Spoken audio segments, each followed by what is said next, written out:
Olá pessoal, tudo bem? Olha só, agora nós vamos para a nossa revisão da prova de português, tá? Em nossa prova nós temos 3 assuntos, né? Temos pontuação, sílaba tônica e temos também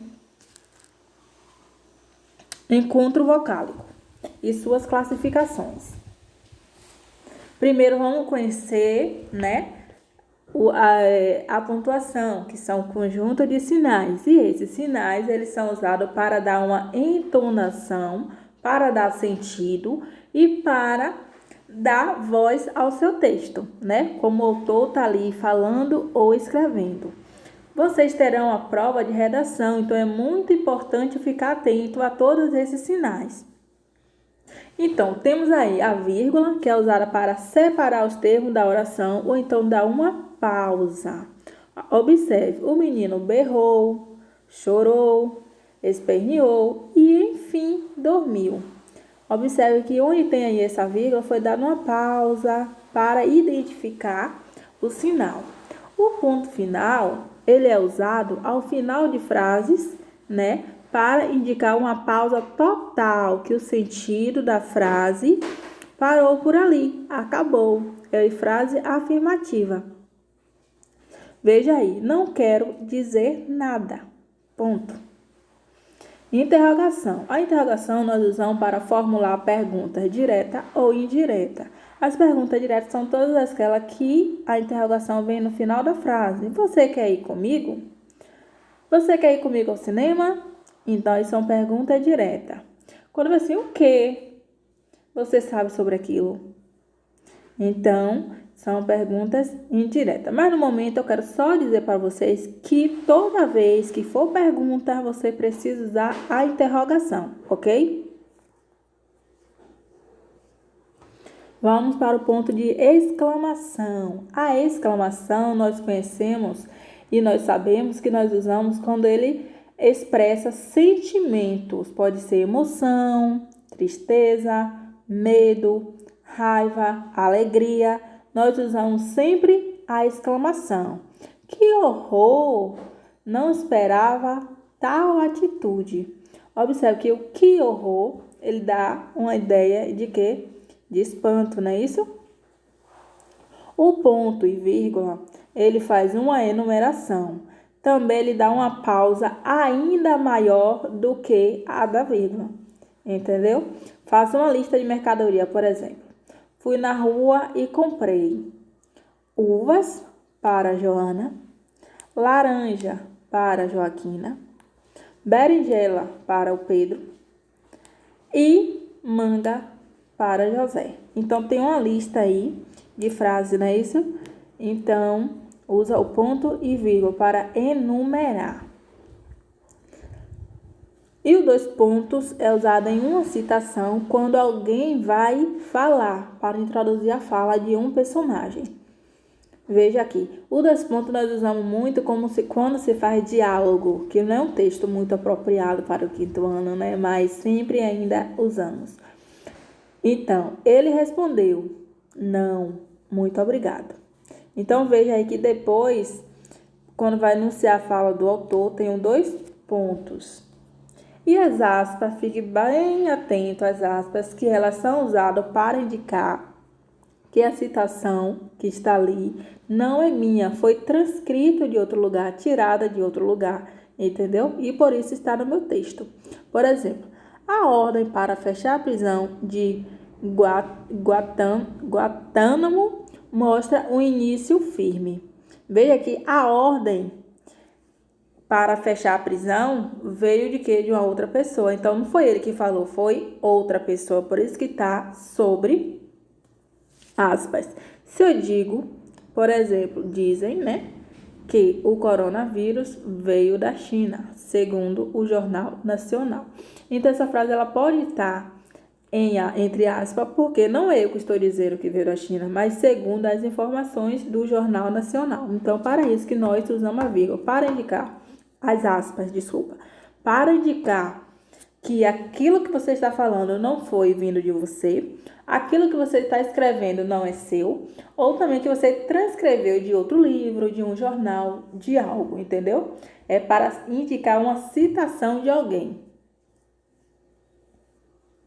E as reticências, nós já sabemos que elas são usadas quando a fala ou a frase não ficou com sentido completo, teve uma interrupção, né? Ou também continuidade. E já os parênteses, eles são usados para explicar algo melhor do que foi dito. De repente você está escrevendo, só que ou sua frase vai ficar grande, seu parágrafo, de repente você abre o parêntese e coloca uma explicação ali dentro, resumindo tudo aquilo que você disse anteriormente. Para isso que nós usamos parêntese. Além também de estar explicitando. Olha o exemplo. Ele comeu e almoçou e dormiu e depois saiu. Parêntese. O "e" aparece repetido e por isso há o predomínio de usar vírgulas. Veja aí que todos esses "e", ele explicou dentro de um parênteses que não é necessário estar repetindo o "i" e sim colocar uma vírgula no lugarzinho, tá? E o travessão, ele indica a mudança de interlocutor em um diálogo, a mudança de personagens. Veja o exemplo. Quais ideias você tem para revelar? Não sei se serão bem-vindas. E os encontros vocálicos? Nós sabemos que o encontro vocálico é o encontro de duas ou mais vogais em uma palavra. Isso aí já é de praxe. Vamos ver suas classificações. O ditongo, o tritongo e o hiato. O ditongo é quando eu tenho o quê? Duas vogais juntas, que na verdade nós sabemos que é uma vogal e uma semivogal. O tritongo, quando tem uma semivogal, uma vogal e outra semivogal, que na verdade forma 3 vogais. O hiato, quando essas vogais se separam, elas ficam sozinhas, elas ficam em sílabas separadas. Então, nós também trabalhamos a classificação, né, do ditongo. Nós vimos que quando ele tem um som aberto, ele é ditongo decrescente oral. Quando ele tem um som fechado, ele é nasal. Se vir com vogal mais semivogal, é decrescente. Se vir com semivogal mais vogal, é crescente. Vamos entender direitinho. A vogal, vocês sabem que é a letrinha que tem um som mais forte, é a vogal. A semivogal vai ser aquela outra vogalzinha que está ali junto, que vai ter o som mais fraco. Por exemplo, na palavra madeira, eu tenho o E e o I. Madeira, eu sei que o E tem um som mais forte, o I tem um som mais fraco. Se o E tem som mais forte, ele é vogal. Se o I tem um som mais fraco, ele é a semivogal. Então, vogal mais semivogal é o que? Decrescente. Então, é o que? Ditongo decrescente oral. Por que oral? Porque nós falamos pela boca, não é isso? Oral, madeira. Eu não falo pelo nariz. Quando nós falamos por nariz, que nem aí que vai vir o nasal. Então, fique atento à regra. Vogal tem som mais forte. Semivogal, o som mais fraco. A junção de uma vogal mais semivogal vai ser ditongo decrescente, que era o som forte para o mais fraco. Vai diminuir, decrescente. E o do som fraco para chegar no forte é o crescente. Semivogal mais vogal. Vamos para os tritongos. Os tritongos também ele pode ser nasal e oral. O nasal, nós sabemos que falamos pelo nariz, sai o som pelo nariz, e os orais, ele sai o som pela boca. Para saber também, usamos a mesma regra da vogal e da semivogal, tá? Temos aí Paraguai. O U eu sei que é uma semivogal. O A é vogal. O I é uma semivogal. Paraguai, eu sei que é um tritongo oral. Já observe a palavra saguão. A palavra saguão. O guão, ele é tritongo que nasal. É nasal. E vamos agora para o hiato. O hiato, nós sabemos que o encontro vocálico ele forma hiato quando eles ficam em sílabas separadas. A vogal fica ali sozinha. Veja aí a palavra saída, saída. O i ficou sozinho. Veja a palavra saúde. O u ficou sozinho. Veja a palavra oceano. O a ficou sozinho. Veja a palavra cooperar. Veja que o o ficou sozinho. Então, nessas palavras, temos que hiato. Quando é que eu tenho hiato? Quando a vogal se separam. Tá ok?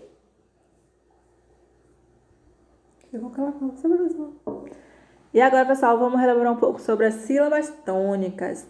Nós aprendemos que em uma palavra temos dois tipos de sílaba. Sílaba tônica, que é a mais forte, e a sílaba átona, que são todas aquelas outras que restam, né? Que tem um som mais fraco. Se eu tiro a sílaba tônica da palavra, todas as outras vai ser átonas, ok? Exemplo, floricultura. Para identificar, nós mencionamos a palavra como se estivesse tão longe da gente para reconhecer. Presta atenção, floricultura. O tu, eu sei que é a sílaba tônica. E todas as outras serão átonas. Agora eu preciso classificar em oxítona, paroxítona ou proparoxítona. Quando a gente aprendemos matemática, nós contamos de trás para frente, não é isso? A mesma coisa é a posição das sílabas, da última para a penúltima, antepenúltima e assim por diante. Nesse caso, ela aqui, floricultura, é paroxítona, porque a primeira é oxítona, a segunda é paroxítona, e veja que parou no vermelhinho. Amassado, paroxítona, fruta, paroxítona, abacate, paroxítona e sábado, proparoxítona. Vamos para a classificação. Relembrando, oxítona quando a última sílaba é a mais forte. Veja aí, televisão, também, caju. Paroxítona quando a penúltima é a mais forte. Relógio, cabelo, armário. E proparoxítona quando a antepenúltima sílaba é a mais forte. Lâmpada, análise, hipérbole, África e cólica. Veja aí que estão destacadas as sílabas mais fortes. Você analisa de trás para frente, da última sílaba para as demais, ok? Então, temos aí as regras, né, para acentuação dessas palavrinhas aí. Logo, vou deixar aqui claro para vocês, todas proparoxítonas, elas são acentuadas, porque se elas não forem acentuadas, vai acontecer de virar o quê? Paroxítona. Tipo, o nome médico é proparoxítona. Quando deixa de acentuar, fica médico. Então, fica tipo o verbo, eu medico meu pai todas as manhãs. E não fica o médico, tá? Outra palavra, prêmio, por exemplo. Vou dedicar o prêmio para o melhor do ano. Prêmio tem acento. Se eu tiro o acento, vai ficar prêmio os melhores do ano, tá? Então, vamos ficar atentos às regras de acentuação tônica. As oxítonas são acentuadas que terminam em s, em, os, as. Então, todas as palavras que são oxítonas terminadas aí com essas letrinhas vão ser acentuadas. As paroxítonas, fica bastante atento, se acentua terminada em ao, is, us e uns, tá? Veja, lápis é acentuado, bônus é acentuado, órfão é acentuado, sótão é acentuado e álbum. E todas elas são o quê? Paroxítona. E também temos aqui essa letrinha, o R, o X e o L, o N e o PS. Também acentua, tipo tórax, termina com X e é paroxítono. Fácil, termina com L e é paroxítono. Pólen, termina com N e é paroxítono. Bíceps, termina com S e é paroxítono. tá? Então, pessoal, por aqui ficamos nossa correção de hoje. Fique atento aí às regras de acentuação. Porque todas proparoxítonas têm que ser acentuadas? Porque se eu não acentuo, ela não é proparoxítona. Ela fica sendo o quê? Paroxítona, ok?